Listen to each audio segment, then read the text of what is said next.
आपका स्टार्ट हो रहा है नया चैप्टर इंटीग्रल, ठीक है, इंटीग्रेशन कैलकुलस। इसमें आपको जो पढ़ाया जाएगा, एक तो आपका इंटीग्रेशन हो गया, ठीक है,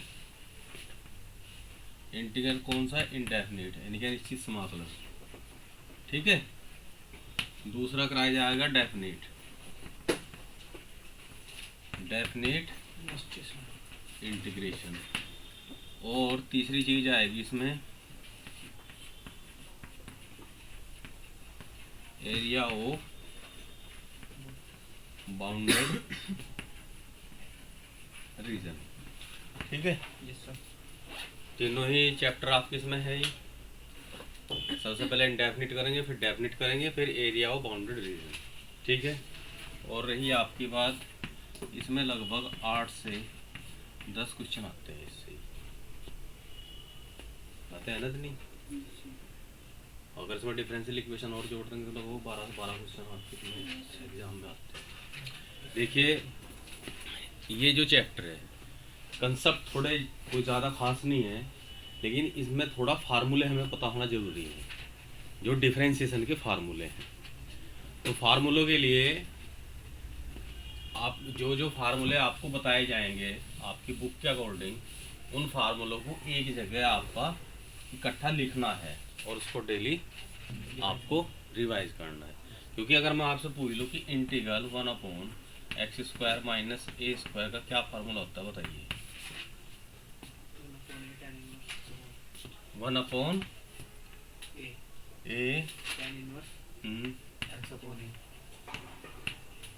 ठीक है। तो हमें इस तरह से रेस्पॉन्ड मिलना चाहिए। ये x² माइनस a² है ना। हाँ, तो उसका लॉग में आएगा, वो a² माइनस x² का। देखो कंफ्यूज करते हैं फार्मूले, कोशिश करेंगे कि कंफ्यूजन ना हो। एक बार हम यहाँ लिखवा देंगे, फिर उसी तरह से आप तैयार करना, क्योंकि फार्मूले का खेल इसमें थोड़ा ज़्यादा है, ठीक है। तो हम इंटीग्रेशन आपका स्टार्ट करते हैं।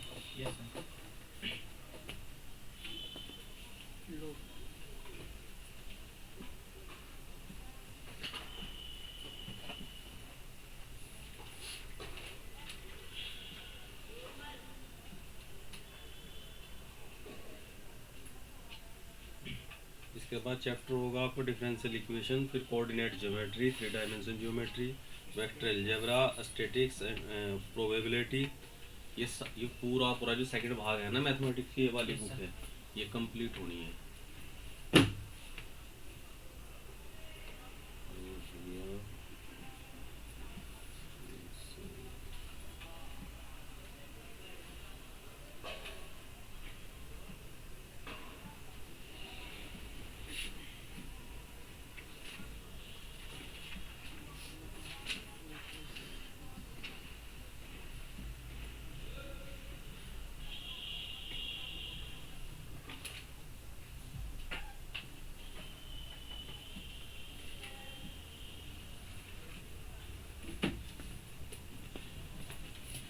हमारे पास मान लिया कोई फंक्शन y = fx, समझ रहे आप। ये सारी चीज़ें अच्छी तरह से जो फंक्शन का चैप्टर है उसमें क्लियर हो चुकी होंगी, ये मान के चलते हैं। फिर भी हम बात करते हैं कि भाई हमारा फलन परिभाषित होना चाहिए। परिभाषित का मतलब क्या है, बताइए कोई, बताइए परिभाषित का मतलब है, वो रेशनल नंबर है। मैं बात कर रहा किसी फलन या किसी फंक्शन को परिभाषित कब कहते हैं।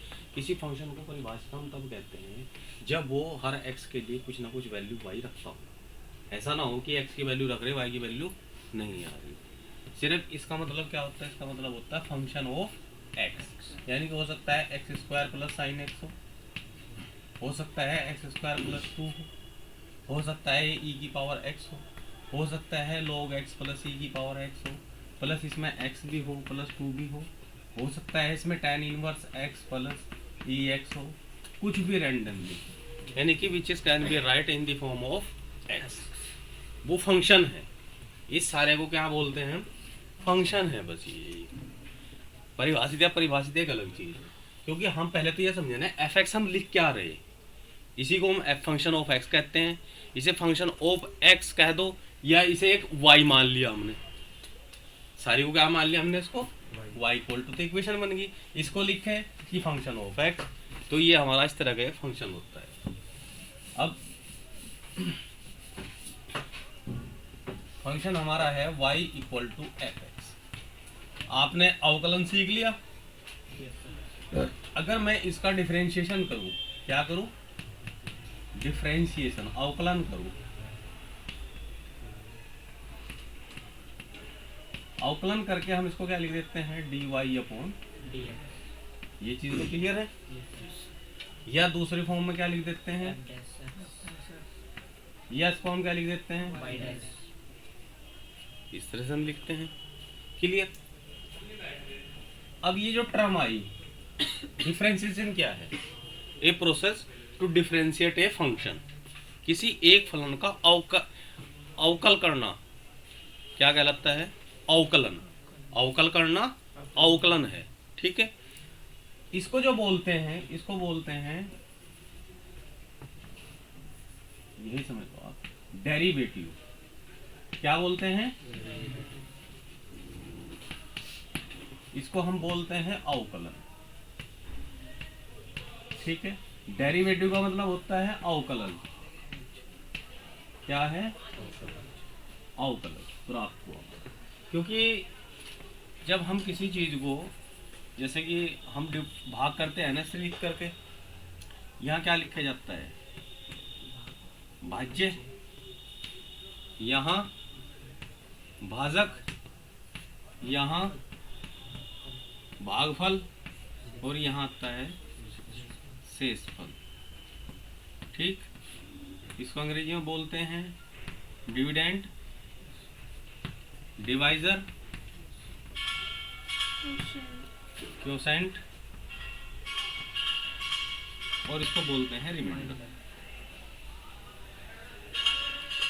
ठीक। ताकि हमें सारी चीजें पता होनी चाहिए कि जो हम कर रहे हैं इसमें इसको क्या कहते हैं, इसको क्या कहते हैं, सारी चीजें क्लियर होनी चाहिए। ये क्या था, हमारा कोई फलन था, दैट इज फंक्शन, ठीक। डिफरेंशिएशन, अवकलन किया, अवकलन से क्या निकलता है, अवकलन, जिसको हम डेरिवेटिव बोलते हैं अंग्रेजी में। इसको dy dx, f dash x, और ये हम करते हैं। अवकलन में ये था कि अगर हमें कोई फलन दिया हुआ है, क्या दिया हुआ है, फलन दिया हुआ है, इस तरह से मान लो, कुछ भी रैंडमली हो सकता है। क्या किसी पॉइंट पे जो हम टेंजेंट ड्रॉ करते हैं, ये क्या करते हैं, टेंजेंट, स्पर्श रेखा जो खींचती है, ये एक्स एक्स से कितना कोण बनाती है, जिसको हिंदी में प्रवणता या स्लोप बोलते हैं। तो ये जो लाइन है, इसका जो एंगल है, ये निकालने का तरीका होता है dy अपॉन dx, ये डेरिवेटिव, यही अवकलन होता है। अब उसने ये बात कही कि फलन था, उसके हमने डेरिवेटिव निकालना सीख लिया। अगर हमें किसी फलन का dy dx डेरिवेटिव दिया हुआ हो, क्या हम फलन ज्ञात कर सकते हैं? फलन से हमने डेरिवेटिव निकाल लिया।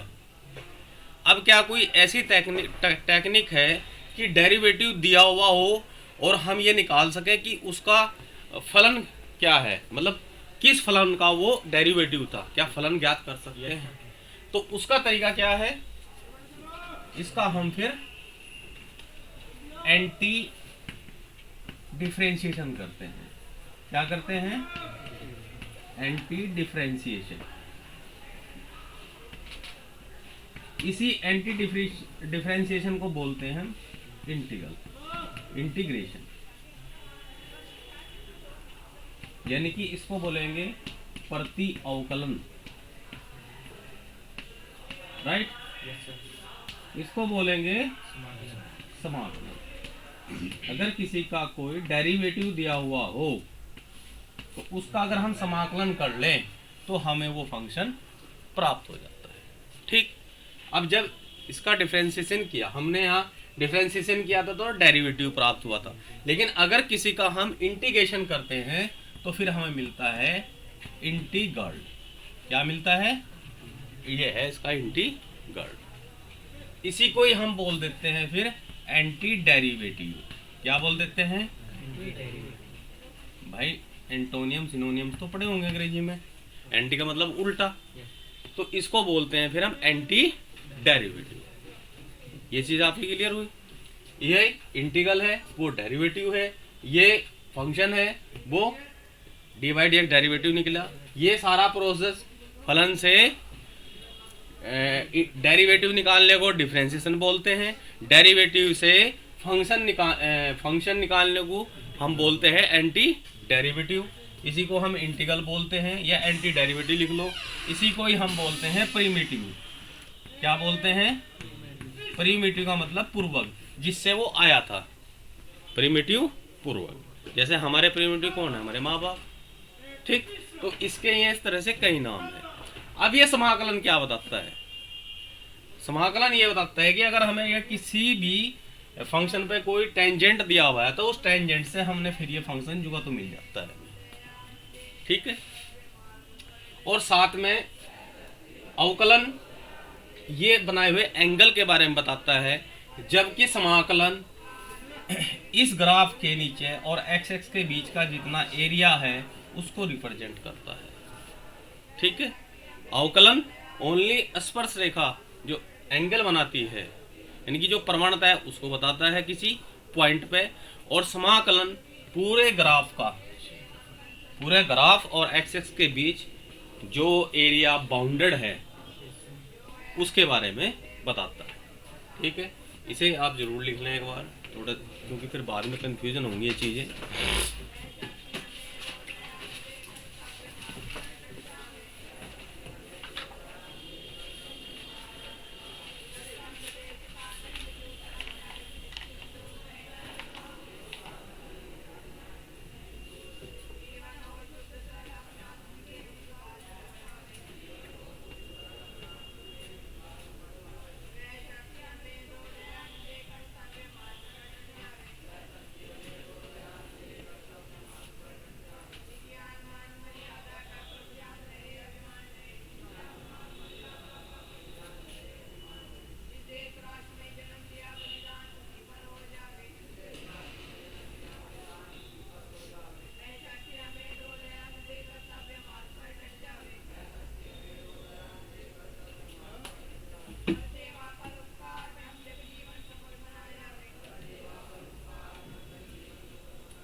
हो गया सबका?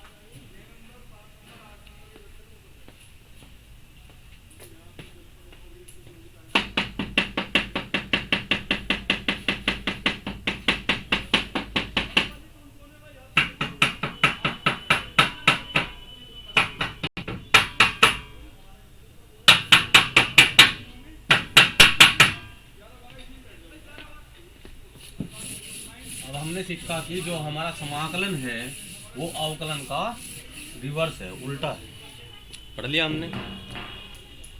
अगर मैं लिखूं कि D by D X sine X क्या होता है, बताओ। Cos X. D by D X E की पावर एक्स क्या होता है? ठीक है। ये आपका क्या है? फंक्शन है, यानी कि y है, और ये इसका डी बाई डी एक्स एक तरह से डेरिवेटिव।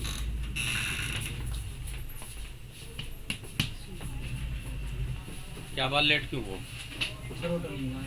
कहाँ से आते हो? सर पेपर में। मैंने कल एक बात कही थी, नया चैप्टर स्टार्ट होगा,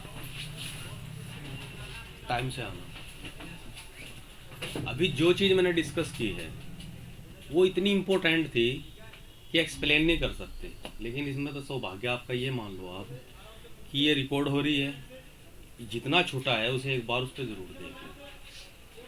क्योंकि मैं बता रहा हूँ कि अगर आपने 1 मिनट भी मिस किया लेक्चर का, दिन तो रही बहुत दूर की बात है, फिर मुझे यह मत कहना कि सर मेरे से समाकलन नहीं आता।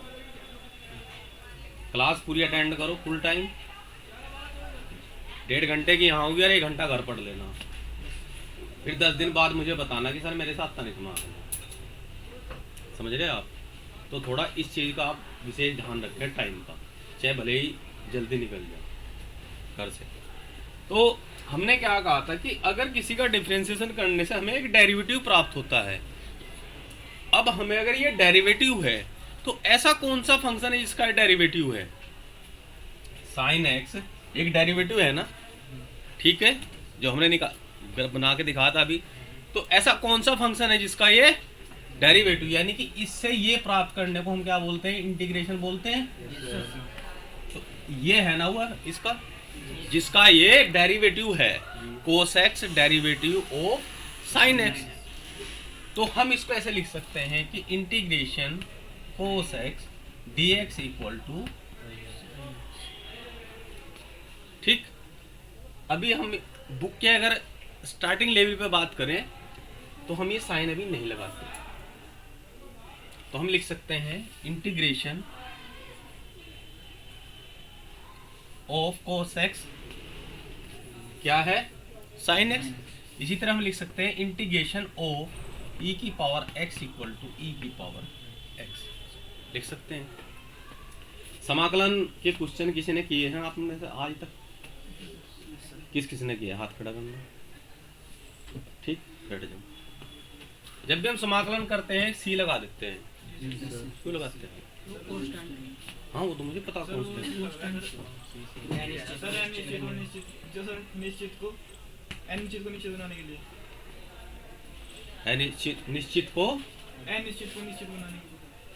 और हम बात कर रहे थे कि हम समाकलन अभी पढ़ेंगे, 2 तरह का, एक अनिश्चित समाकलन और एक, हम तो भी अनिश्चित ही समाकलन पढ़ रहे हैं। निश्चित समाकलन तो होता है जिसमें लिमिट्स दी होती है। तो ये सी क्यों लगाया जाता है? जब डिफरेंशिएट करते हैं, डिफरेंशिएशन में एक कांस्टेंट होता है जिसका डिफरेंशिएशन 0 होता है, तो उसमें वो डिफरेंशिएशन शो करना पड़ता है इंटीग्रेशन में, क्योंकि इसका अपोजिट है। चलो एक का कांस्टेंट का 0 होता है, हाँ। पर क्या सभी में 0 होगा? सभी जगह सी क्यों लगता है? जितनी बार भी आप डिफरेंशिएट करेंगे हर बार सी लगाएंगे। सी लगा रहे कोई बात नहीं, हमारे टीचर ने बता दिया कि जैसे इंटीग्रेशन किया कि आपको x dx दिया हुआ है, आगे जैसे इंटीग्रेशन करेंगे एक्स स्क्वायर प्लस सी इसमें ठोक देंगे पकड़ के। सिर्फ अनिश्चित में लगेगा सर जी, हैं? अनिश्चित में नहीं अनिश्चित मत लगेगा ना, क्यों लगेगा? निश्चित मत लगना ही नहीं, निश्चित में त्रुटि रह जाता है थोड़ी, क्या त्रुटि रहती है वो जानना चाहिए ना। पूरा कंफर्म नहीं ये नहीं है, यही तो बहुत इंपॉर्टेंट चीज है। चलिए इतना मैं साफ कर देता हूँ, अब तुम्हारा कंसेप्ट पाते हैं कि भाई जो मैं समझाऊंगा ना, एक तो कंसेप्ट ये है और एक कंसेप्ट आएगा फिर निश्चित समाकलन, और बाकी फिर क्वेश्चन ही करें। मैं लिख रहा हूँ इंटीग्रेशन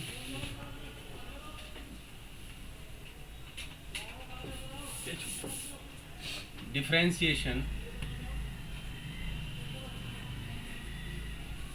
ऑफ साइन एक्स क्या होता है, cos x.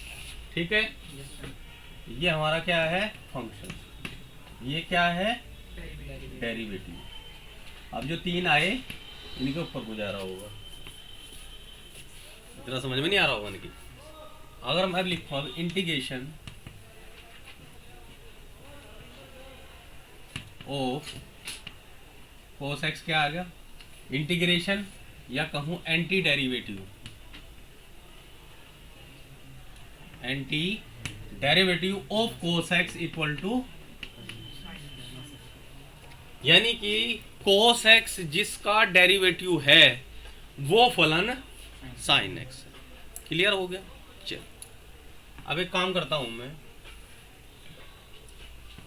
Differentiation of sine X क्या है, कोस एक्स है, differentiation of sine X plus 1 का डिफरेंशिएशन क्या होगा, प्लस 1 लिखा ना मैंने, क्या होगा, differentiation of sine X plus 1000 का क्या होगा, difference of sine X plus 3/2 का डिफरेंशिएशन क्या होगा, differentiation of sine X plus एक कांस्टेंट ए ले लिया मैंने, इसका क्या होगा, कोस एक्स। ठीक है, sine X plus √2 equal to क्या होगा, कोस एक्स।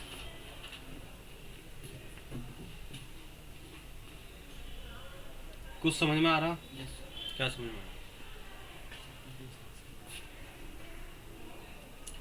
हम ये देख रहे हैं कि जब किसी फंक्शन का, किसी फलन का अवकलन करते हैं, डिफरेंशिएशन करते हैं, तो हमें डेरिवेटिव, यहाँ हमने साइन एक्स तो ठीक है, लेकिन जैसे ये अलग अलग चीजें लगाने के बाद भी सबकी वैल्यू कितनी आ रही है, क्या आ रही सबकी वैल्यू, सबके डेरिवेटिव सेम आ रहे, जबकि यहाँ ये वाले नंबर हम चेंज करते जा रहे हैं, और ये नंबर कहाँ से उठा रहे हैं हम, रियल लाइन पे से। कहाँ से उठा रहे हैं, यानी कि सारे नंबर कैसे हैं, रियल है। समझ रहे नहीं? अगर मैं यहाँ किसी एक कांस्टेंट, एक और आर्बिट्रेरी कांस्टेंट सी लिख दूं, इसका भी कोस एक्स आएगा, यानी कि जितने भी सी हैं वो कहाँ बिलोंग कर रहे, रियल नंबर से। आप कुछ ही ले लो, सबका कोस एक्स आ रहा। ठीक, और हमने देखा था कि differentiation of sine X equal to cos X, सिर्फ एक ही आया या ज्यादा, साइन एक्स का डिफरेंशिएशन एक ही होगा या ज्यादा होंगे, एक ही डेरिवेटिव आ रहा। लेकिन जब हम इस तरह से जो सिंगल डेरिवेटिव आता उसके साथ अगर कांस्टेंट टर्म जोड़ दें और उनका इंटीग्रेशन करें तो सेम फंक्शन आ रहा सबका, यानी कि सेम वैल्यू आ रही है। कहने का मतलब ये है कि किसी भी फलन का जब अवकलन करते हैं, यानी कि डेरिवेटिव यूनिक होता है, सिर्फ एक होता है। लेकिन जब किसी कोई डेरिवेटिव दिया हुआ हो या इधर कोई फलन दिया हुआ हो, उसका जब समाकलन करते हैं वो एक नहीं होता, उसके इनफाइनाइट्स क्या होते हैं, फलन होते हैं, एंटी डेरिवेटिव। ये डेरिवेटिव है, ये एंटी डेरिवेटिव है। यानी कि हमारे पास जिनके फलन एक प्राप्त होते हैं, एंटी डेरिवेटिव सेम प्राप्त होते हैं, उसके लिए हमारे पास एंटी डेरिवेटिव नंबर इनफाइनाइट होते हैं। समझ रहे नहीं? यानी कि कहने का मकसद ये है, जब हम किसी फलन का समाकलन करते हैं उसका कोई एक ही समाकलन नहीं होता, उसके इनफाइनाइट समाकलन हो रहे। क्योंकि यहाँ पे आप देख रहे 1 जोड़ लो, कुछ भी जोड़ लो, सबका अवकल जो समाकलन आ रहा वो सेम आ रहा। इसका मतलब एंटी डेरिवेटिव की फैमिली बहुत बड़ी होती है, इसलिए हम ये सी लगा सकते हैं। कितनी वैल्यू रखते जाए सबका जो है cos x ही आना है। ठीक है, इतनी चीज समझ में आई। यानी कि किसी का भी जो अवकलन होगा वो यूनिक आएगा, लेकिन समाकलन यूनिक नहीं होता, क्योंकि सी हम अपनी तरफ से पुट करते हैं। आपने बहुत सी जगह देखा होगा C1 भी लिख देगा, C2 भी लिख देगा, बाद में सबको इकट्ठा करके C ही लिख देगा। या कहीं जगह C1 आया माइनस C2 आया, उसको भी C लिख देगा। भाई चाहे C1 है चाहे C2, हमें C तो जोड़ना। यानी कि रियल नंबर लाइन से कोई भी आर्बिट्रेरी ये कांस्टेंट ले लो और वो उसमें पुट कर दिया। C का मतलब ये है। समझ में आ रहे? क्योंकि हमने पहले ही बताया था, ये आपका फलन था, ये डेरिवेटिव था। हमें देखना होता है कि ये जो डेरिवेटिव है इसका, ये डेरिवेटिव किस फंक्शन का है। तो ये जो डेरिवेटिव है आपका ये वाला, इससे तो फंक्शन इंटीग्रेशन हमने क्या बताया, हमने बताया किसी फलन का अवकलन करके डेरिवेटिव प्राप्त होता है, और डेरिवेटिव को अगर समाकलन करें तो हमें वही फलन प्राप्त हो जाता है। तो ऐसे हमारे समाकलन के ये डिफरेंशिएशन इसका आया, तो इन सब का जो समाकलन होगा वो डिफरेंट आ रहा। यहाँ डिफरेंशिएशन, ये डिफरेंशिएशन इधर ही मैं लिख दूँ जा, इंटीग्रेशन ऑफ cos x क्या है, ये इंटीग्रेशन ऑफ cos x, ये इंटीग्रेशन ऑफ cos x, ये भी है इंटीग्रेशन ऑफ cos x, ये भी है। ये क्योंकि उल्टा चलता है ना इंटीग्रेशन में, तो यानी कि एक इंटीग्रेशन के अनेक हो गए। इसका मतलब कि integration of a function is not unique, यानी कि कोई एक नहीं आता समाकलन में। कितने आते हैं? ए फैमिली, पूरा एक परिवार होता है, और परिवार होने की वजह से ही वो सी जोड़ते हैं। सी की वैल्यू चेंज करते रहो, सारी फैमिली है। इसे लिखना चाहो लिख लो। आपकी जो बुक्स में दिया हुआ है सिर्फ एक तीनों अलग अलग तरह के एग्जाम्पल लेकर समझाया गया है, इतनी एक्सप्लेन करके नहीं समझाया गया।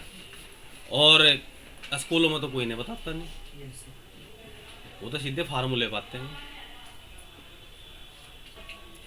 थोड़ा भी समझ में आया होगा ना, चलेगा अभी आगे काम, ये पक्का हो जाएगा। अभी खाली sin x का जो cos x होता है डिफरेंशिएशन, तो फिर यहाँ पे तो वो नहीं है कांस्टेंट, खाली जब जो एग्जांपल मैंने आपको दिया स्टार्टिंग में, तो फिर भी उधर कांस्टेंट लगाते हैं इंटीग्रेशन d/dx। हमने कहा कि sin x equal to cos x।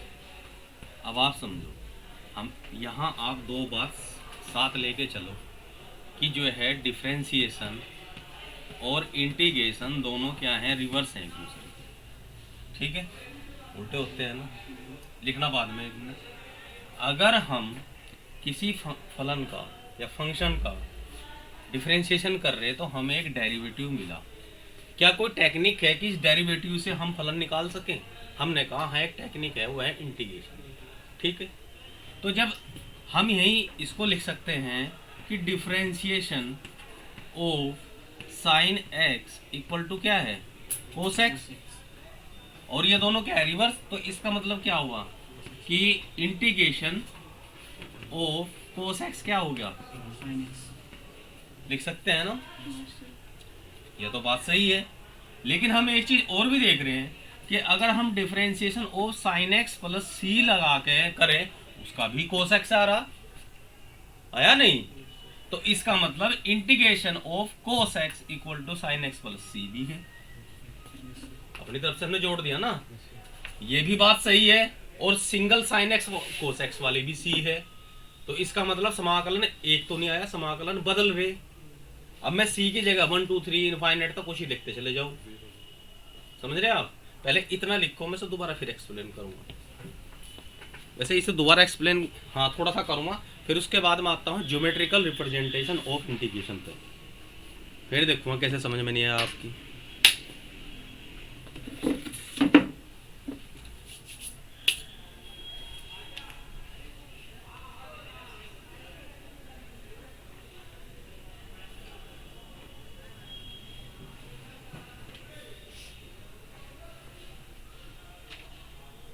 क्योंकि फार्मूले से पढ़ाना मेरी टेंडेंसी नहीं है मैथमेटिक्स की, कि फार्मूले लर्न कर लो और क्वेश्चन कर लो। जब तक वो कंसेप्ट आपके दिमाग में अंदर नहीं जाएगा, जब तक मजा नहीं आता पढ़ने में किसी चीज़ में।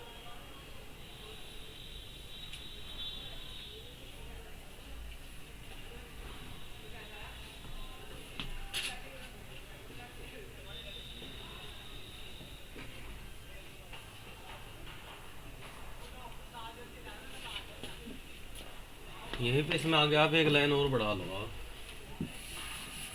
पूरा हो जाएगा। इंटीग्रेशन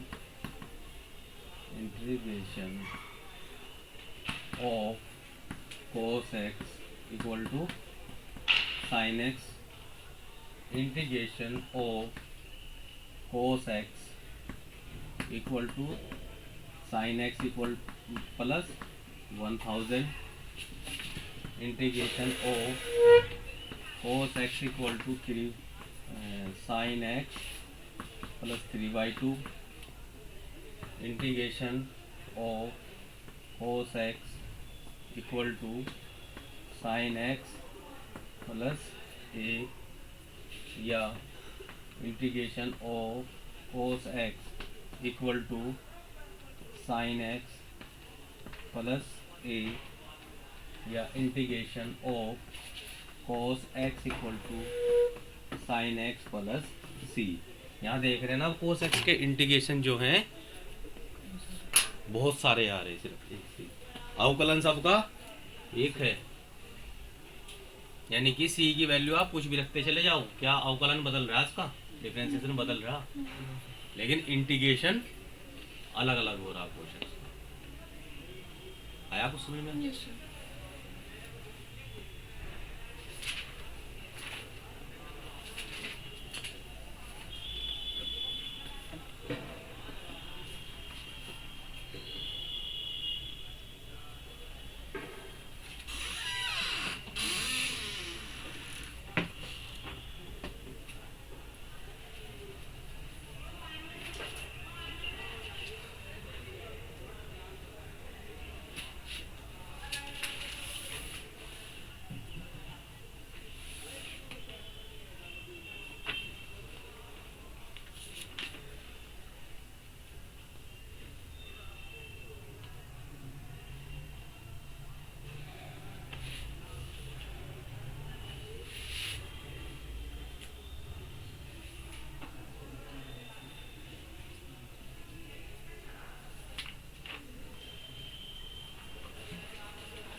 हो गया।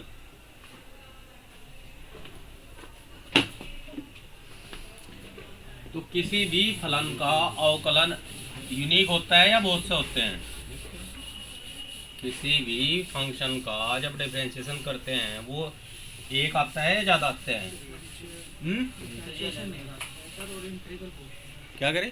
डिफरेंशियल आता है और इंटीग्रल बहुत सारे आते हैं, तो उन बहुत सारों को आने के लिए हम सी लगाते हैं। कुछ समझ में आया सी का कारण? अब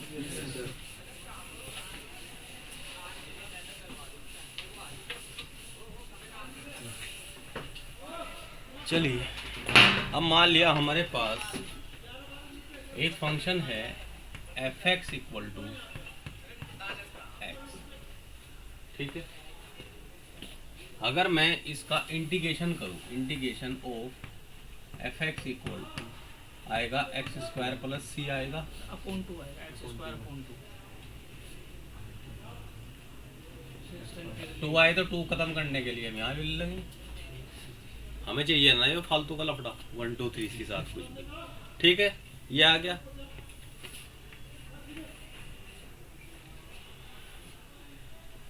इसको मान लिया मैं y लिख दूँ, ऐसे लिख सकता हूँ ना, एक्स स्क्वायर प्लस सी। और मैंने एक चीज़ बताई थी आपको कि डेरिवेटिव टेंजेंट को बताता है, और जब किसी डेरिवेटिव का समाकलन करते हैं तो वो किसको ले आता है, फलन को। तो इसलिए इस इंटीग्रेशन से क्या मिल जाएगा, हमें फलन मिलेगा ना। इसीलिए उस फलन या फंक्शन को हमने क्या मान लिया, y। ये बन गया, ठीक। अब मैं अगर इसका एक ग्राफ प्लॉट करूं, वो कैसे, ये पूरी सी की क्या मिली, फैमिली मिल गई ना। सी की वैल्यू में C1 C2 C3, या आप ऐसा कर लो इसमें ये ना ले करके सी की वैल्यू 1 2 3 -1 -2 -3 ले सकते हैं। अच्छा एक बताओ मुझे, ये ग्राफ होता है y बराबर mx प्लस सी का पता क्या होता है, कोऑर्डिनेट में पढ़ा होगा आपने। एक स्ट्रेट लाइन है, पढ़ी है ना। तो अगर यहाँ 2 लिखा हुआ है तो ये एक स्ट्रेट लाइन कैसे बनेगी, बता सकता है कोई, कहाँ जाएगी, कहाँ को जाएगी ये, बताओ। क्योंकि पहले चेक तो कर लो, जो चीज़ मैं समझाऊंगा वहाँ तक कुछ इसके बारे में तो पता भी आप लोगों को नहीं। बताओ स्ट्रेट लाइन क्या होती है, कहाँ है ये, कहाँ ड्रॉ करूँ उसे, कोई ड्रॉ करके दिखाओ कॉपी में, दिखाओ y बराबर एम एक्स, एम कुछ भी मान लो या छोड़ दो, एम हटा रहा है, y plus Y equal to X plus 2 अगर आप ड्रॉ करिए, y इक्वल टू एक्स का भी करो और y equal to X plus 2 का भी करो। तैरना होगा जिनको तो समुद्र में फेंक, तो बैठाया गया।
चलिए देखिए, पहले आप इसे समझिए थोड़ा सा,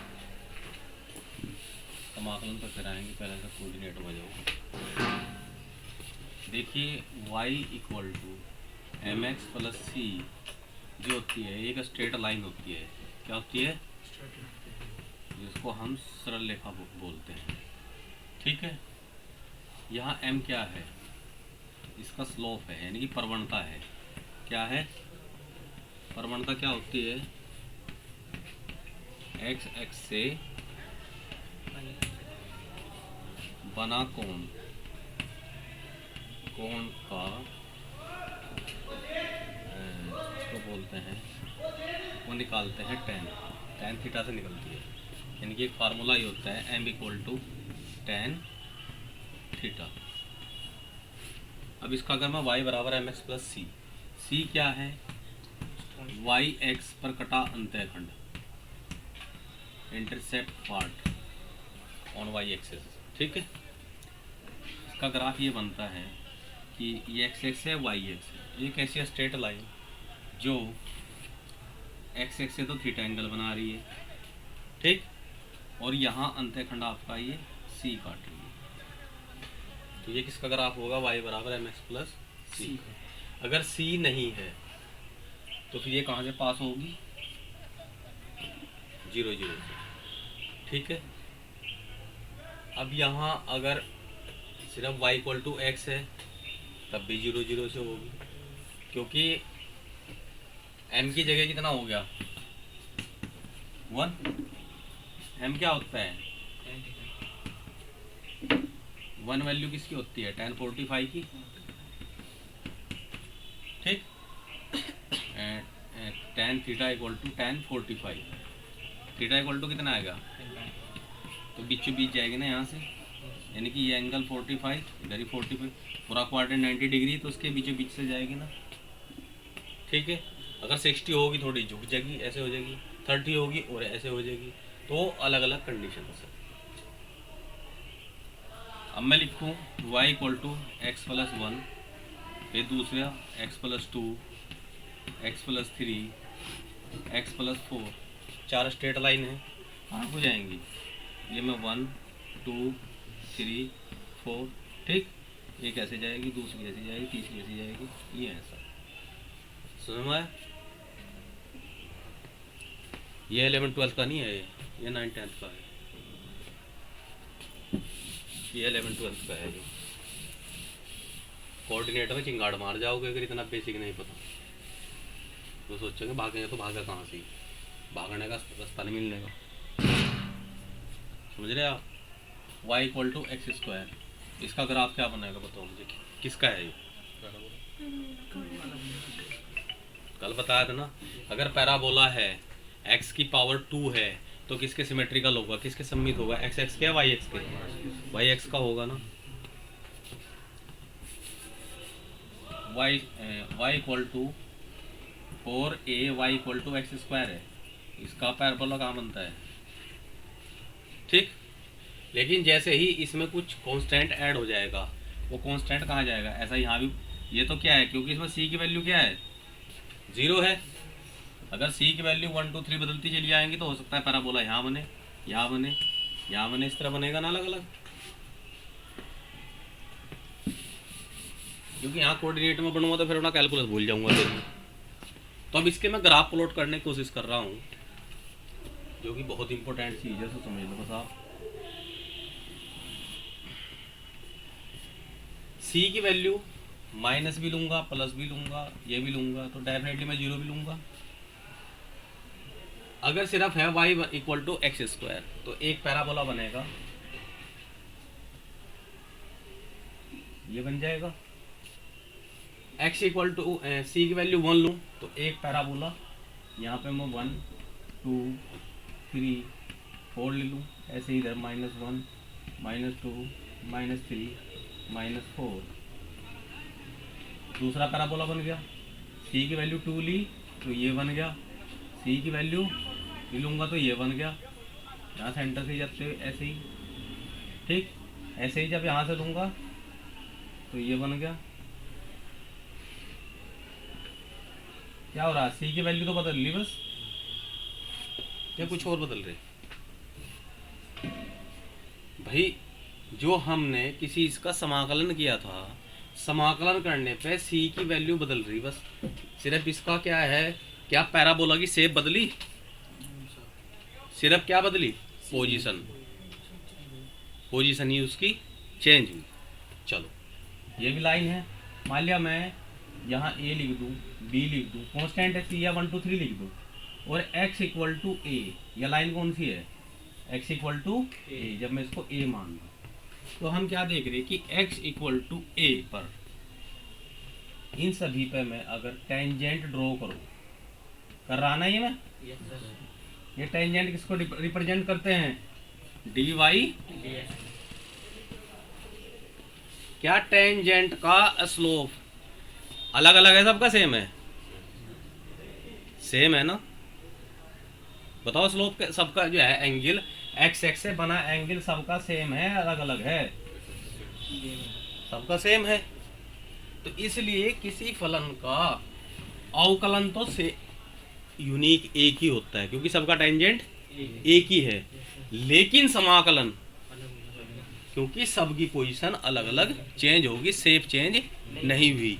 और हमने कहा था सी इसलिए लगता है क्योंकि वो एक फैमिली को रिप्रेजेंट करता है, और फैमिली कौन सी, ये फैमिली है।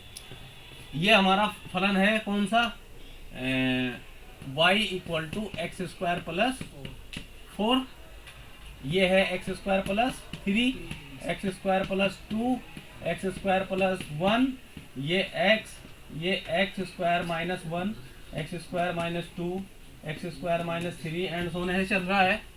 ठीक है, इन सब का अवकलन, इन सब का अवकलन एक ही फलन आ रहा ना, लेकिन समाकलन सबके अलग अलग है, समझ रहे? तो ये पूरी फैमिली है। हमें जब भी हम किसी चीज़ का समाकलन करते हैं तो उसकी हमें पूरी एक फैमिली प्राप्त होती है, इसलिए हम सी लगाते हैं। सी की वैल्यू चेंज करते चले जाओ, पूरा परिवार आपको प्राप्त हो जाएगा। ये ज्योमेट्रिकल रिप्रेजेंटेशन ऑफ इंटीग्रेशन है। क्लियर हुआ था ना?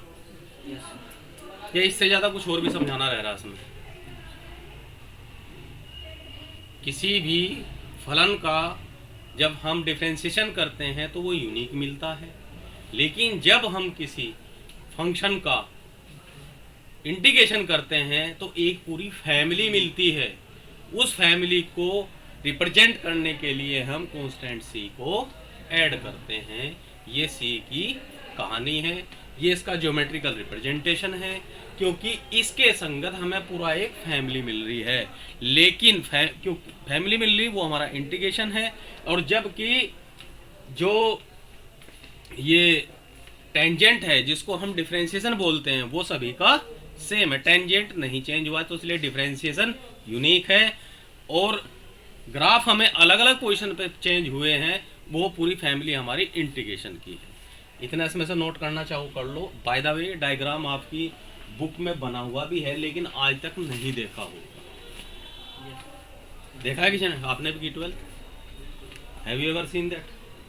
नहीं, क्योंकि हमारी शिक्षण पद्धति में सबसे बड़ी त्रुटि यही रह जाती है कि इन बेसिक कंसेप्ट्स को हम स्किप करके सीधे आते हैं एक्सरसाइज पे, और यहीं से ही जो आपकी इंजीनियरिंग या कंपटीशन की जो तैयारी होती है उसका गला घुट जाता है। समझ रहे आप? अब आप देख रहे हैं कि कोऑर्डिनेट भी यार चाहिए, हमें इंटीग्रेशन में इतनी जानकारी तो हमें होनी चाहिए, तो बहुत सी चीज़ें हमारी इकट्ठी आ जाती हैं। तो आप ये मान के चले कि अनिश्चित समाकलन का जो कंसेप्ट है वो ख़त्म हो चुका है। अब बचेंगे क्वेश्चन, छोटे मोटे फार्मूले, इससे ज़्यादा कुछ नहीं है। ठीक है भाई, लिखो मत इसे, अपना बुक्स में रीड करना, अपने आप अपना दिमाग भी लगाना, थोड़ा पढ़ने की कोशिश करना, समझने की।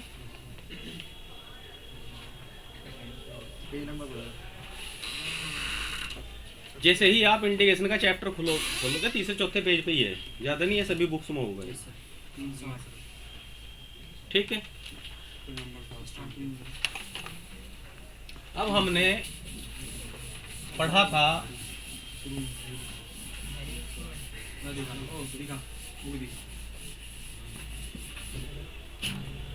देखो, हमने पढ़ा dy अपॉन डी एक्स।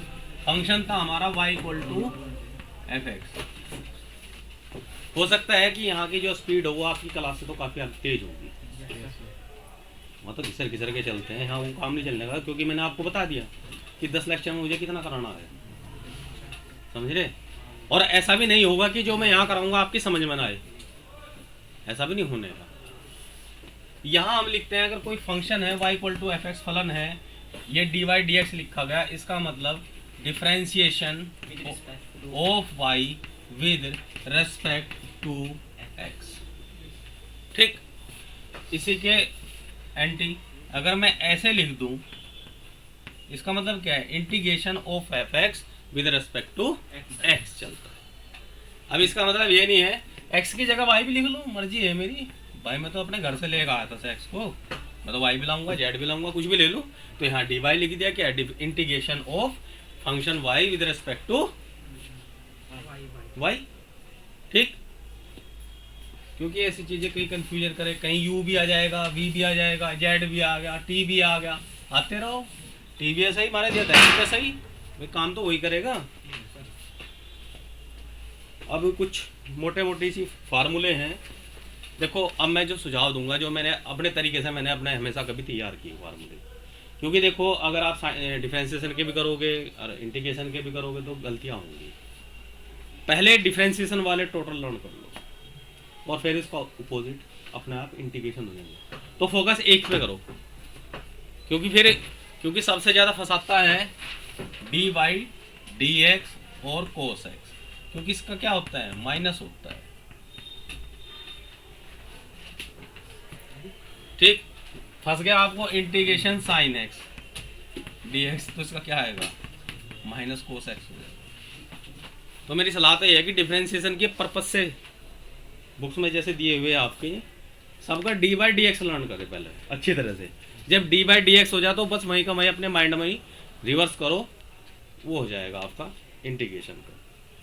अच्छा, इसमें क्या है देखिए, कुछ टर्म हैं जो बिल्कुल अपोजिट चलती हैं, सिर्फ ओनली चेंज इन साइन है, चेंज इन साइन है। कैसे, डी बाई डी एक्स अगर हम करें साइन एक्स और कोस एक्स, मैं भी सिर्फ कहेगा प्लस और माइनस का अंतर है। इसी तरह से टेन एक्स और कोट एक्स, इसी तरह से सेक एक्स और टेन एक्स।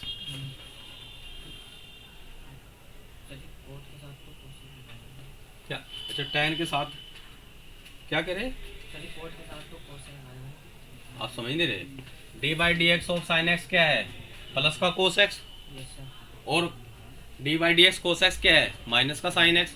मतलब इनके साइन चेंज हो जाते हैं, वैसे तो साइन का कोस होना, कोस का साइन होना, लेकिन इनके साइन चेंज हो जाते हैं, एक के साथ प्लस तो दूसरे के साथ माइनस का पेयर है। वो साइन के साथ डिफरेंशिएशन होगा प्लस का आएगा, कोस का डिफरेंशिएशन माइनस में आएगा, टेन का प्लस आएगा, कोट का माइनस आएगा, सेक का प्लस आएगा और कोसेक का माइनस आएगा। कोसेक एक्स का जो डिफरेंशिएशन आएगा वो माइनस आएगा। इनके दो हिस्से मान लो आप इस तरह से, यहाँ साइन चलेगा, साइन टेन और सेक वाली, इनके सबके प्लस, और जो कोसेक्स और कोट एक्स और कोसेक एक्स, इनके क्या आएंगे, माइनस आएंगे।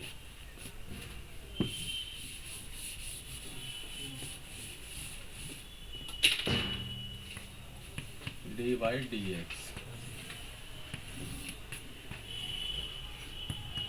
पॉजिटिव और नेगेटिव।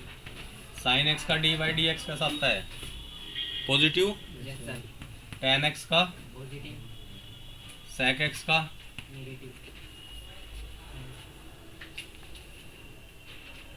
अभी तो बाद में बताऊंगा तुम्हें। Sine inverse X, tan inverse X और आपका sec inverse X,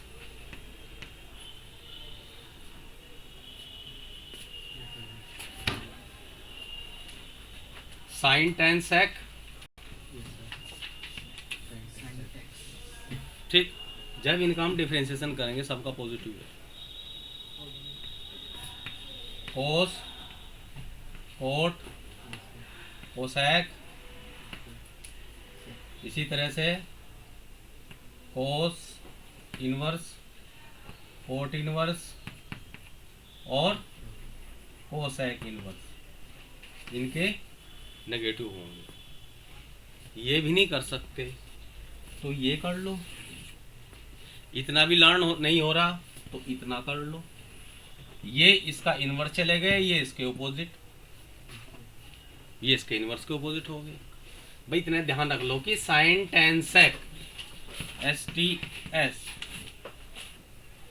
sine tan sec के पॉजिटिव हैं, बाकी इनके नेगेटिव हैं। इसी तरह से मतलब साइन हो, टेन हो, सेक हो या इनका इनवर्स हो, इनके पॉजिटिव हैं, बाकी सबके नेगेटिव। तरीके कई तरीके होते हैं।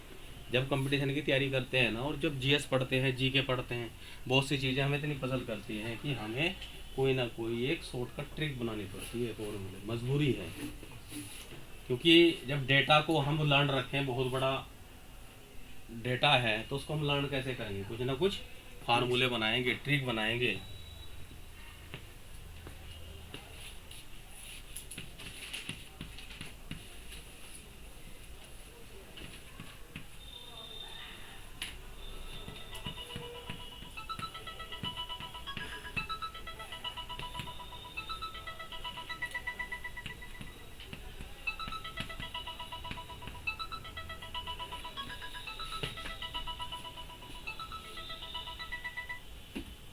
हेलो, हाँ जी सर, नमस्कार जी, बढ़िया जी बस।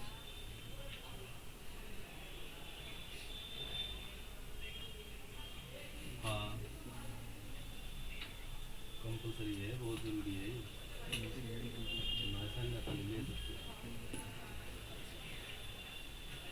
अरे विजय लो अपना है क्या घर के बराबर होना हो तो पर्याप्त। हाँ ये भी दिक्कत है।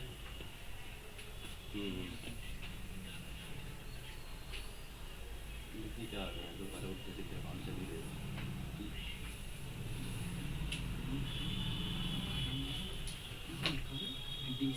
मुझे पता नहीं ना अभी 25 को फिर होने की ट्रेनिंग, तो ट्रेनिंग नहीं होने की तरह, मतलब अगर जिस दिन परीक्षा होगी उस दिन ट्रेनिंग नहीं होगी।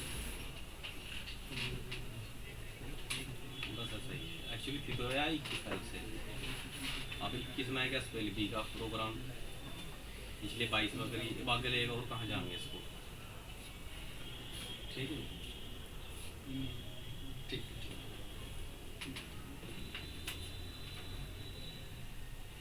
एक जनगणना का डाटा आया था 2011 की, क्योंकि आज की तारीख में जो कंपटीशन में क्वेश्चन आ रहे हैं, मैं 2011 की जो सेंसेक्स थी जनगणना, उसी से क्वेश्चन आते हैं। और हर क्वेश्चन एग्जाम में लगभग 3-4 क्वेश्चन तो आ ही जाते हैं।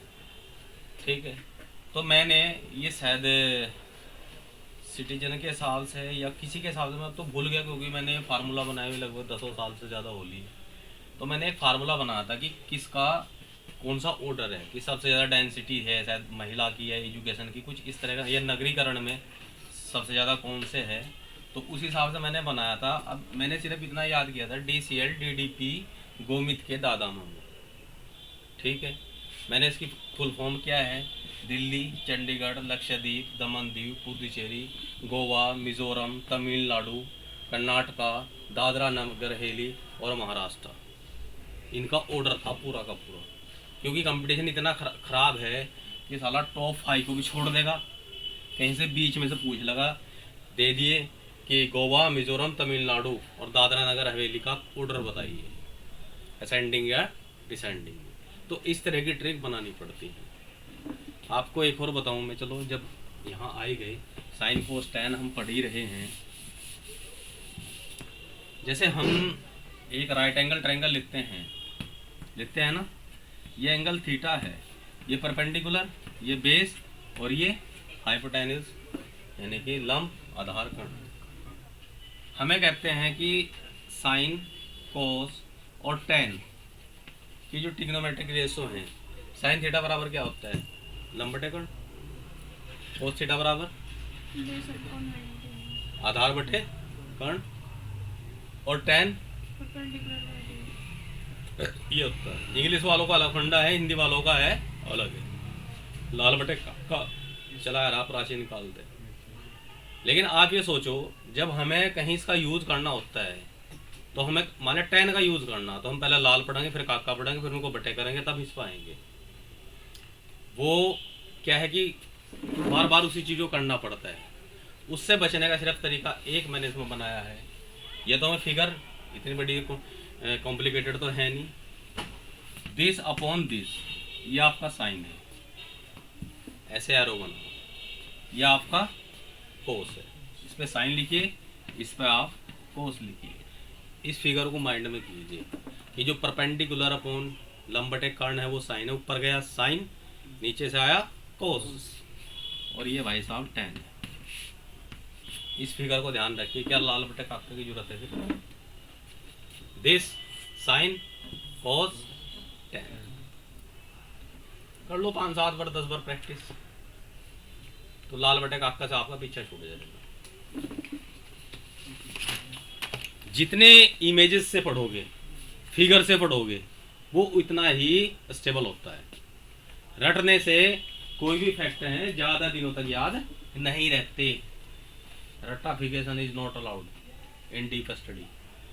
हाँ, कोई छोटा मोटा कंपटीशन देना, पटवारी वगैरह वगैरह, तो जो भले ही रट तो बन जाइए, लेकिन जब एनालिटिकल एग्जाम में फंसोगे फिर वहाँ आपका रट्टाफिकेशन नहीं काम आते। और मैथमेटिक्स में भी क्वेश्चन ऐसे पूछते हैं कि सीधे फार्मूला बेस नहीं होते, कुछ ना कुछ उसमें ट्विस्ट करेगा उसको।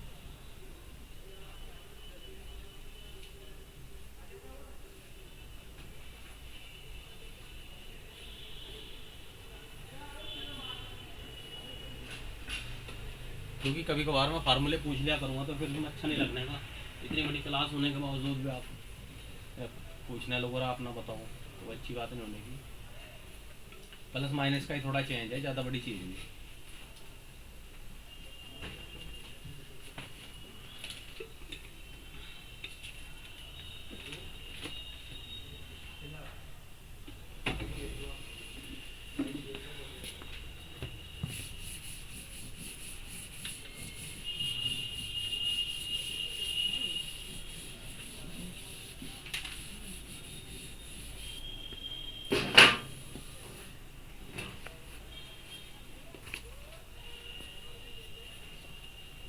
एक है D by D X log mod x equal to 1/x। ठीक है, अब तो दोनों मोड लगा दिया, लेकिन हमारे टाइम में दिक्कत तो यही आता था कि D by D X log x equal to 1/x। अब ये मोड क्यों लगाया, मोड इसमें क्यों लगाया, ये आपका होमवर्क है, ये घर पे देखना।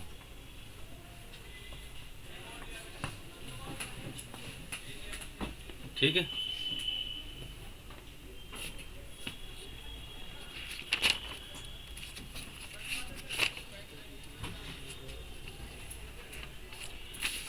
अच्छा, जैसे हम कहीं पे लिखते थे कि D by D x f1x plus f2x लिखा हुआ है, मान लो ब्रैकेट में बंद है, तो दोनों का अलग अलग हो जाता है ना। जैसे एक माइनस के साइन की पूरी गुणा हो जाती है, जैसे माइनस ट्रीट करता है ऐसे ही डिफरेंशिएशन भी करता है, ऐसे ही इंटीग्रेशन। अगर इसकी जगह इन दोनों का इंटीग्रेशन दिया हो तो इसका मतलब है कि दोनों का अलग अलग इंटीग्रेशन। ये तो छोटी छोटी चीज़ें हैं तो बताने की जरूरत नहीं है। ठीक है, 2 हो 3 हो कितनी भी टर्म्स हो जा सकती है। माइनस में भी यही है, लेकिन जब डिवीजन वाला होगा और मल्टीप्लिकेशन होगा, जैसे डिफरेंशिएशन, अगर हम किसी कोई 2 फंक्शन डिवीजन में है उनके लिए अलग फार्मूला है, इसी तरह इंटीग्रेशन का है दोनों में। ठीक है, अब आपके यहाँ एक क्वेश्चन है,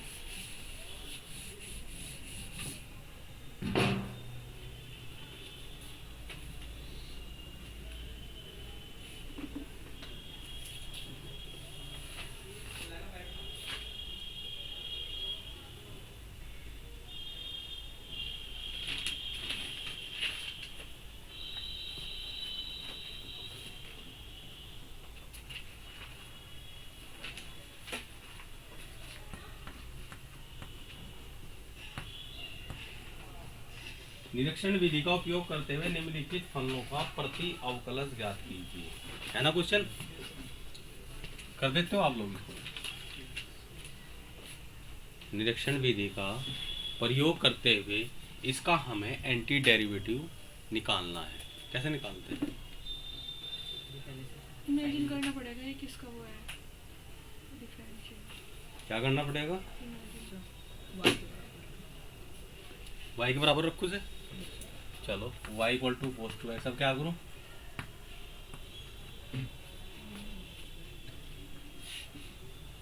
मुझे इधर ही समाकलन का साइन लगा दो सर। इस इधर यस सर, y हटा लीजिए। चलो। i into D x. अरे तो आप तो सेकंड स्टेप पे चले गए। मैं तो निरीक्षण विधि द्वारा पता कह रहा ना। वो तो मुझे पता उसका डैट बहुत आसान होगा, लेकिन हम निरीक्षण विधि से कह रहे हैं ना।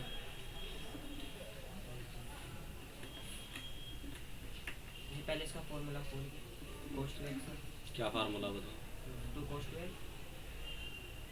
और इसका मतलब इंटीग्रेशन करेंगे। ये तो करना ही नहीं, इस साइन का तो कुछ यूज अभी करना ही नहीं हमें, वो तो हमें पता उससे हो जाएगा। देखिए 3 ही तो आपके एग्जांपल दिए हुए, इसके रिलेटेड फर्स्ट सेकंड थर्ड और ऐसे ही एक्सरसाइज में दिए, इससे ज़्यादा नहीं दिया हुआ।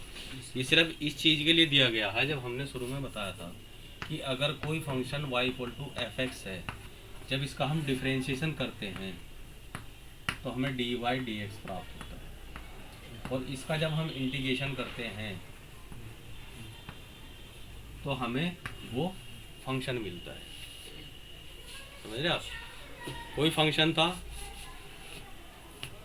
इसका डिफरेंशिएशन किया, dy dx मिला, जिसको हम डेरिवेटिव बोलते हैं। ठीक है, इस डेरिवेटिव का इंटीग्रेशन करके हमें क्या मिल जाता है? फंक्शन। अब समझना आप, फंक्शन का डिफरेंशिएशन किया, डेरिवेटिव मिला, डेरिवेटिव से इंटीग्रेशन किया, हमें फलन मिल गया। ये cos x क्या दिया हुआ है? cos x ये वाला है या ये वाला है? बस मुझे बता दो। ये fx। मैंने लिखा था किसी भी फंक्शन का डिफरेंशिएशन करके डेरिवेटिव मिलता है। तो क्या कोई ऐसा मेथड था कि डेरिवेटिव से फंक्शन निकाला जा सके? हाँ जी था। क्या? इंटीग्रेशन किया, इंटीग्रेशन से फिर हमें मिल गया फंक्शन। अब वो कह रहा है कि निरीक्षण विधि के द्वारा बताइए कि ये किसका समाकलन है। समाकलन ही तो करवा रहा है ना इसका, किसका समाकलन हो सकता है? तो मुझे सिर्फ वो बात की बात है, मुझे बताइए cos 2x ये वाला y है या ये वाला dy dx? सर dy अपन दे। समझ में आई बात? ये है यहाँ पे लिखा हुआ है। Yes sir. यही तो निरीक्षण करना था, यही तो इमेजिन करना थी, कल्पना करनी थी। अब ये किसका dy dx हो सकता है? sin 2x का dy dx sin 2x। sin 2x equal to क्या जाएगा? 2 cos 2x।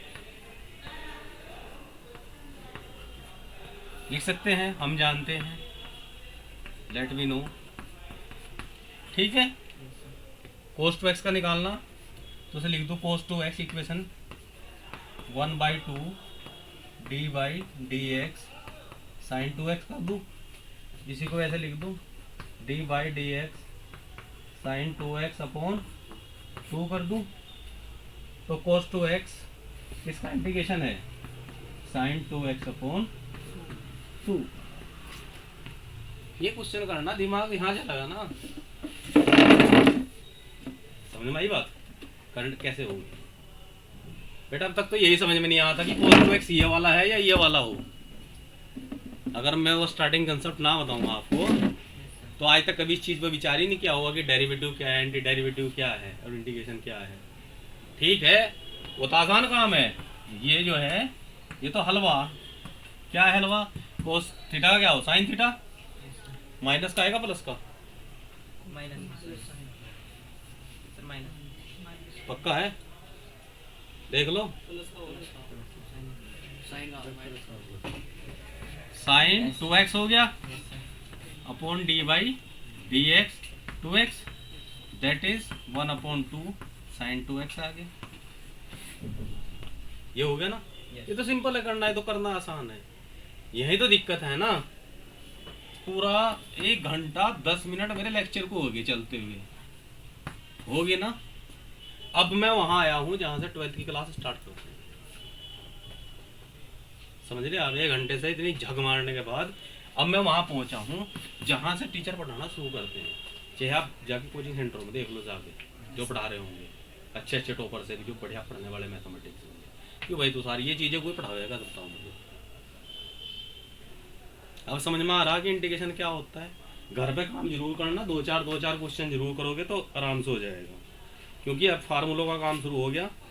यहाँ से आपके फार्मूले हैं, क्या है, x की पावर n का इंटीग्रेशन करना, n कुछ भी हो, anything else except imaginary number, n plus 1/2 क्या होता है इंटीग्रेशन इसका, x n plus 1 upon n plus 1 plus c से प्यार हो जाएगा। अब आपको पता लग गया ना सी क्यों जोड़ रहे, सी छोड़ कर नहीं चलने का आप, क्योंकि जब भी किसी चीज़ का समाकलन करते हैं वो फैमिली को रिप्रेजेंट करता है, और फैमिली सी लगाने से ही फैमिली बनती है। अब इस क्वेश्चन के अगर आपने एक्सरसाइज कर रखी है, कोई नोटबुक बनाई हुई है कोई, उसको रिवाइज कीजिए घर पे, नहीं है तो क्वेश्चन कीजिए। कोई क्वेश्चन डिफिकल्ट आएगा यहाँ मेरे से हुआ ठीक है, नहीं तो फिर अगले दिन नेक्स्ट डे बता दूँ, क्योंकि इसमें कोई ऐसे नहीं है कि बहुत स्टैंडर्ड चीज़ें हैं कि भाई उसके लिए अलग कंसेप्ट नहीं, बस थोड़ा बहुत कैलकुलेशन है। ट्रिग्नोमेट्रिक रेशो यूज हो सकते हैं, कहीं cos to x का फार्मूला यूज करेंगे, क्योंकि जितने भी ट्रिग्नोमेट्रिक फंक्शन हैं क्या हैं, ट्रिग्नोमेट्रिक वाले आएंगे। जहाँ भी स्क्वायर या क्यूब मिल जाएगा उससे बाहर निकलना हमें, स्क्वायर व क्यूब से कैसे निकलेंगे, मान के चलिए एक कहीं पे आपको दे दिया साइन क्यूब x का निकालना, तो कौन सा यूज करेंगे, sine 3x equal to 3 sine x minus 4 sine square x, कुछ ऐसा ही है ना। जो भी होगा फार्मूले लर्न करने पड़ेंगे आपको, इसके साथ साथ ट्रिग्नोमेट्री भी करने पड़ेंगे। अब मुझे बताओ एक्सरसाइज है 7.1 में से कोई क्वेश्चन लग रहा पूछना हो आपको, 7.1। और देखिए हमारे ये सारे स्टैंडर्ड फार्मूले हैं जितने मैंने इससे पहले डिस्कस की ना, वो उसमें क्या माना गया था, वेरिएबल x था ओनली।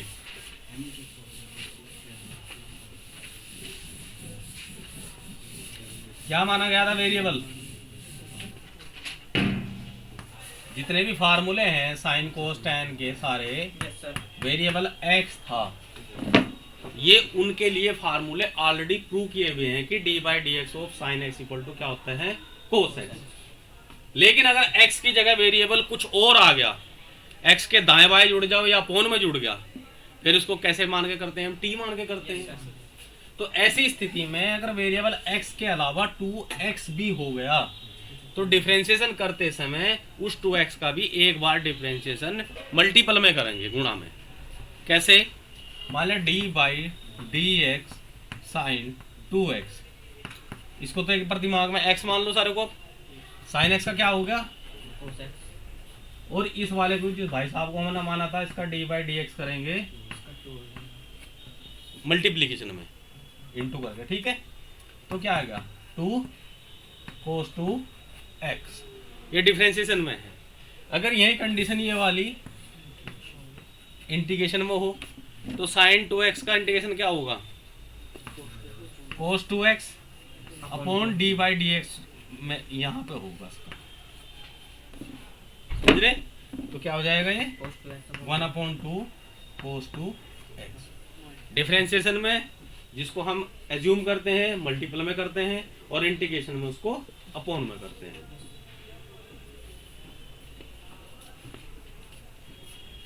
चलो एक क्वेश्चन ऐसे कर लेते हैं थोड़ा सा, क्योंकि इस बुक में सब में टिक लगा हुआ, बेचारे में इसमें टिक नहीं लगा रखा। क्वेश्चन नंबर 10 है, इंटीग्रेशन √x माइनस 1/√x की पावर 2dx। इस क्वेश्चन के साथ ऐसे आंसर भी क्यों की गई है, आसान था इसलिए गए या मुश्किल था, ठीक है। अब इसके लिए स्टैंडर्ड कोई फार्मूला तो हमारे पास है नहीं, सीधा क्या करेंगे, इसका हो तो होल स्क्वायर खोल ले, इसका x आ जाएगा, इसका 1/x और दोनों की मल्टीप्लिकेशन, प्रॉपर्टी लगा देंगे इंटीग्रेशन, सबका अलग अलग इंटीग्रेशन हो जाएगा।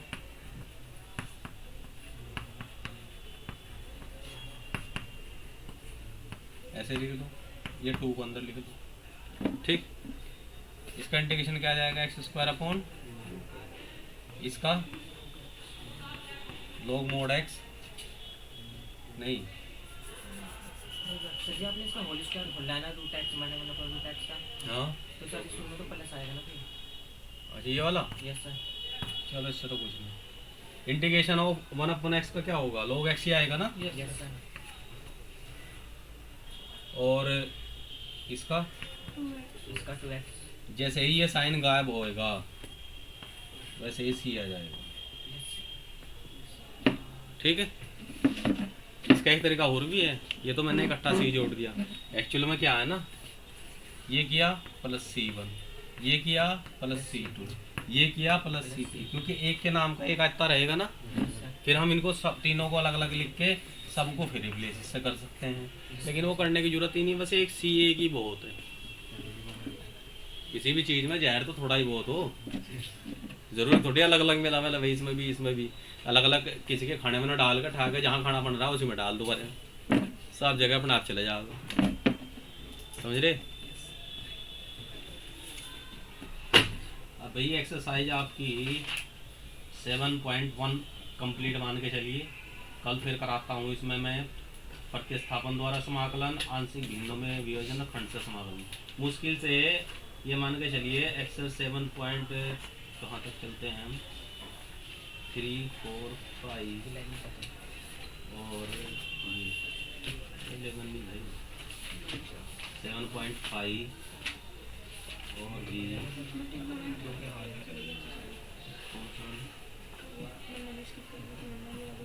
7.7 हार्डली। इसमें ये मान के चलिए 6 लेक्चर, 5 में कंप्लीट की कोशिश करूँगा सर।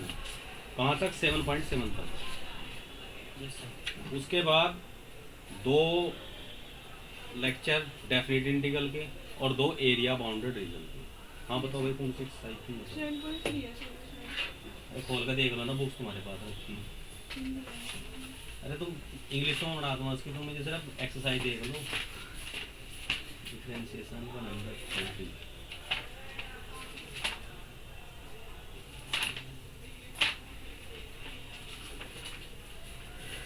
समझ में आया भाई को समाकलन आज। यही है सर 7.4।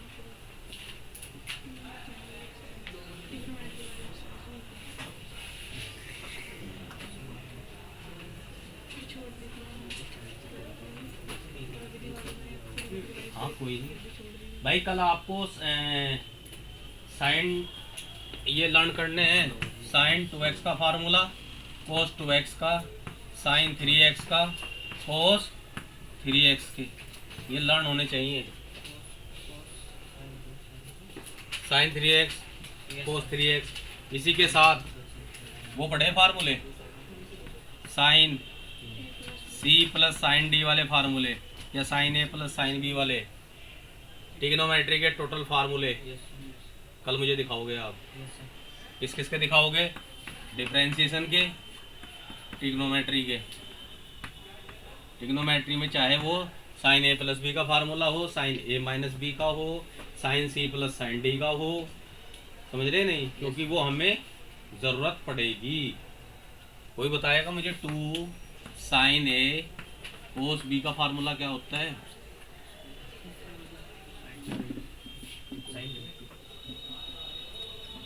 साइन 2A होता है, उसमें एंगल AA रहता है, इसमें B आएगा, B को और बापू बताओ है? दिमाग की दही बना दूंगा, आप लोगों की चिंता ना करो। अभी तक जो है ना आप लोगों ने हरा हरा खाया, अभी थोड़ा भूस का स्वाद भी लो, भूसा खाओ। अरे पता है जो 12th बोर्ड था हमारा यूपी बोर्ड, वो एशिया का सबसे टफेस्ट बोर्ड था। एशिया में कितने कंट्री हैं, 55-56 कंट्री हैं, उनमें सबसे ज़्यादा टफ बोर्ड यूपी का था, क्योंकि हम पढ़ते थे जब 11th-12th मिक्स था, और 11th-12th में 6 बुक मैथ की थी। अब तो ये उसका मुश्किल से 30% रह गया, 70% को खत्म कर दिया।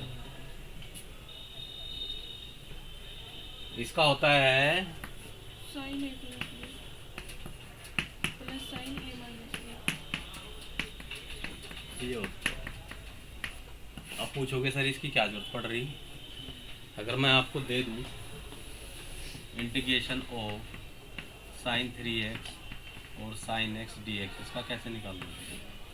आई लेट है फर्स्ट इनटू सेकंड। अरे आइलेट तो तब है ना जब आपके सामने इनवर्स फंक्शन ट्रिग्नोमेट्री के लोगरिथमिक एक्सपोनेंशियल कहीं इकट्ठे दिए हुए हैं, किसमें फर्स्ट माने किसको सेकंड। यहाँ तो दोनों ही फर्स्ट हैं, दोनों ही साइन के ट्रिग्नोमेट्रिक है, वो तो चलता ही नहीं। अब यहाँ मल्टीप्लिकेशन का है, या तो फर्स्ट इंटू सेकेंड, वो और मुश्किल पड़ जाएगा। इससे बढ़िया है इसमें वो लगा दो साइन, एक बार तो न प्लस कर दो 4x और एक बार इनको इसका इंटीग्रेशन कर दो साइन 4x का साइन 2x का।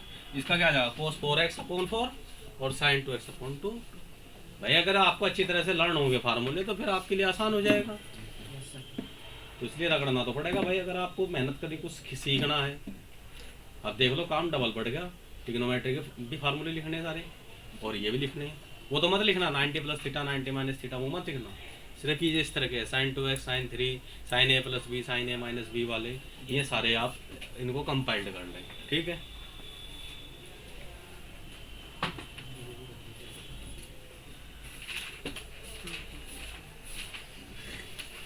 चलो मैं एक क्वेश्चन करा देता हूँ आपको।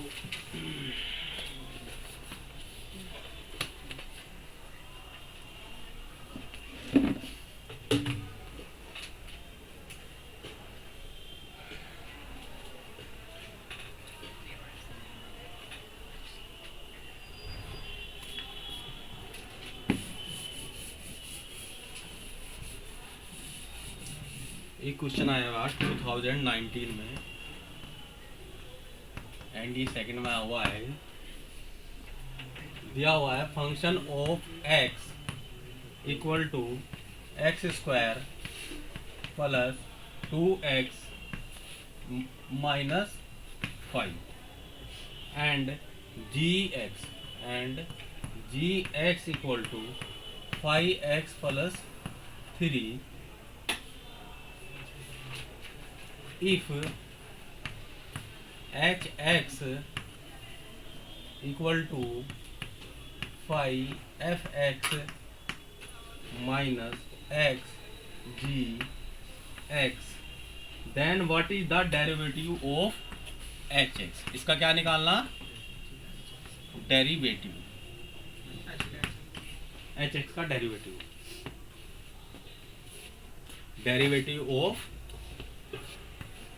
इसका निकालना। देखो hx का निकालना, hx दिया हुआ है ये, इसकी वैल्यू क्या है कि 5fx और 5gx, तो fx की वैल्यू रख दो यहाँ पे 5 into x square plus 2x minus 5 minus x, gx कितना दिया हुआ 5x plus 3, 5x plus 3, simplify करो उसको 5x square plus 10x minus 25 minus 5x square और minus 3x, right. This is cancel, 10x और 3x कितने हो गए? गड़बड़ होगी क्या? 5x square 10 25 minus 3x 10x हाँ 10x minus 3x 7x minus 25 आएगा ना। Minus 25 fx x square plus 2x minus 5 और ये x gx क्या दे रखा है?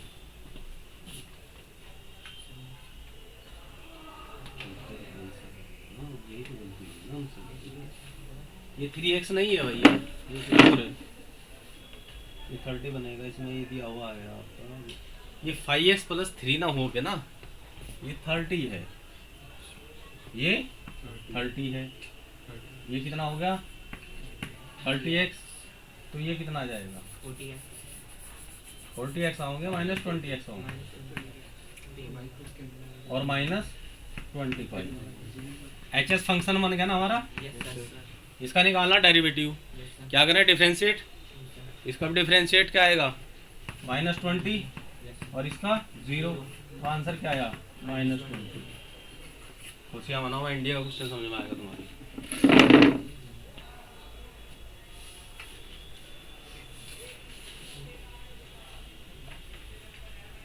समझ में तो आया ना अच्छी तरह। Yes sir. इस तरह के आपके जो आते हैं एनडीएम आते हैं, ये इससे थोड़ा और मुश्किल।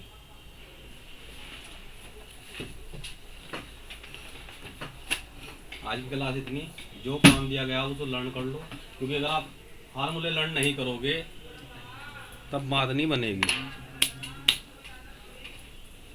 पढ़ने में आ रहा कुछ आनंद यस सर। या फालतू टाइम पास? नहीं सर जी, मजा आया।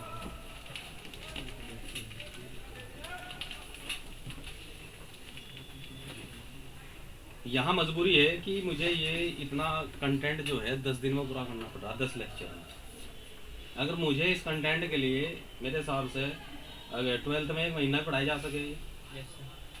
अगर मुझे 1 महीना कहना कि बच्चों को 1 महीना ये पढ़ाना है, तो मैं नहीं मानता उसके दिमाग में ठूस ठूस के ऐसा भर दूंगा कि वो इंटीग्रली कहेगा कि सबसे ज़्यादा अच्छा आसान यही है।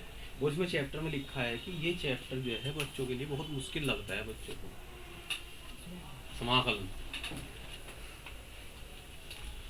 तो इसलिए टाइम से आप लोग 9 o'clock पहुँच जाया करो। आज तो मैं भी लेट हो गया था, क्योंकि कल से मैं पूरे 9 बजे आ जाऊँगा यहाँ पे। यस 5 मिनट ज़्यादा लेट हो सकता हूँ, हुआ भी तो। क्योंकि आप लोग लेट मत हो, थोड़ा जल्दी निकल लिया करो, क्योंकि मैं लेट आऊँगा तो आपको कोई नुकसान नहीं हो रहा। लेकिन अगर आप लेट आकर क्लास स्टार्ट होगी तो आपका नुकसान हो जाएगा। आप लोग 3 बाद में आए हैं, एक काम करना, इसका वीडियो का जो है तुषार, इनमें से किसी का मोबाइल नंबर लेकर ना, आप में से व्हाट्सअप कौन चलाता है?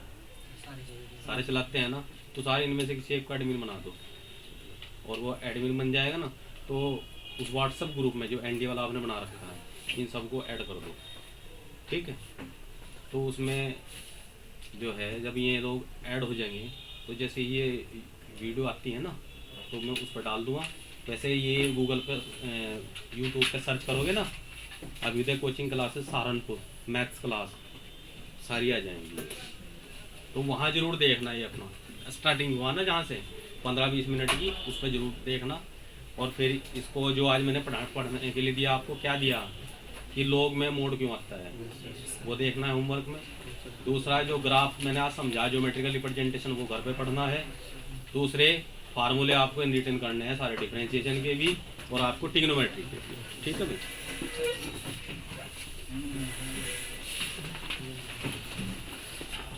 साइन नहीं करे आगे कीजिएगा।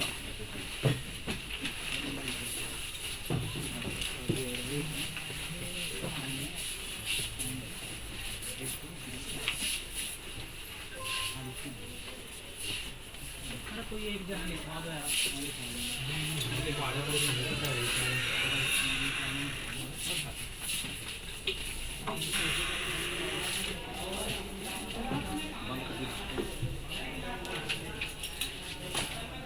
है ना, ये क्या नाम, इसे बंद करना है। हाँ, अरे ये में से किसी एक बच्चे की बुक है, चल रहने दो, भी मेरे पास हो गया।